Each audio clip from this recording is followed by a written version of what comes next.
Praise lord. ఈరోజు దేవుడి వాక్యం చదువుకుందాం. ఇర్మియా 29:11 వచనం చూసినట్లయితే, నేను మిమ్మల్ని గురించి ఉద్దేశించిన సంగతులను నేను ఎరుగుదును, రాబో కాలం ముందు మీకు నిరీక్షణ కలుగునట్టుగా అవి సమాధానకరమైన ఉద్దేశములే గాని హానికరమైనవి కావు. హల్లెలూయా. మరి దేవుడు ప్రతి మనిషి మీద ఒక ఉద్దేశం కలుగున్నాడు. ఆ ఉద్దేశము ఎలా అంటే హానికరం కాదు, కానీ అది గొప్ప ప్రణాళికతో మన జీవితాన్ని దేవుడు ఇవ్వాలని ఆశపడుతున్నాడు. ఈరోజు ప్రతి మనిషి దేవుడి దగ్గర నుంచి మేలులు పొందుకోవాలని ఆశపడుతున్నాడు. దేవుడి దగ్గర నుంచి ఉన్నతమైన స్థానాన్ని ఆశపడుతున్నారు, కానీ దాన్ని పొందుకోలేనప్పుడు చాలా మనం దుఃఖపడుతూ ఉంటాం. దేవుడు సంవత్సరంతో వాగ్దానం ఇచ్చి ఉంటాడు. ఆ వాగ్దానము మన జీవితంలో జరగలేదంటే దేవుడు మాకు చేయలేదని దేవుడు మనం మర్చిపోయినారు అనుకుంటుంటారు, కానీ దేవుడు మర్చిపోలేదు. ఆయన మన పట్ల ఒక ఉద్దేశం కలుగుండారు. అది రాబోయే దినాలు ఎలా ఉంటుందంటే ఆశీర్వదకరంగా మేలుకరంగా ఉంటుందంట.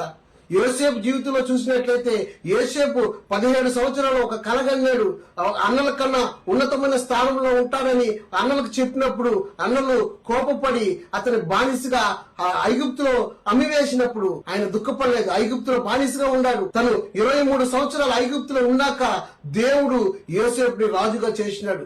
ప్రధాన కారణం ఏం తెలుసా? యోసేపు ఎక్కడగానే ఆ దేవుడికి విరోధంగా కార్యం చేయలేదు. ఆ రోజుల్లో ధర్మశాస్త్రం లేదు, మనసు సాక్షి, ఎలా మనిషి జీవించొచ్చు. కానీ యోసేపు దేవుడికి భయంతో ఉండేవాడు. తన అన్నలు తను దూషిస్తున్న మాట మాట్లాడలేదు. పోతిఫర్ ఇంట్లో తన మీద ఒక నింద వేస్తే ఆ నిందకి ఏమీ జవాబు లేదు. ఆయన ఎక్కడున్నా దేవుని గణపరుస్తున్నాడు. కాబట్టి దేవుడు తనని ఉన్నతమైన స్థానంలో, ఈ రోజు నిన్ను నన్ను కూడా దేవుడు అలాంటి స్థానంలో ఉంచాలని ఆశపడుతున్నాడు. మరి ఆ స్థానం పొందుకోవాలంటే మన జీవితంలో కూడా దేవుడికి మనం ఎలా జీవిస్తున్నాం, ఆయన వాక్యం ప్రకారం మనం జీవిస్తున్నామా, ఆయన వాక్యానికి మనం లోపడుతున్నామా, ఆయన వాక్యం ప్రకారం మనం నడుచుకుంటుంటే నిశ్చయంగా దేవుడు మన జీవితంలో గొప్ప కార్యాలు, ఆశ్చర్య కార్యాలు చేస్తాడు. ఈ రోజు ఎందుకు మన దేవుడి దగ్గర నుంచి దీవెనలు పొందుకోలేకపోతున్నాం అంటే, దేవుడికి విరోధమైన కార్యాలు మనం చేస్తున్నాం. దేవుడికి నచ్చిన పనులు ఏదో చేస్తున్నాం.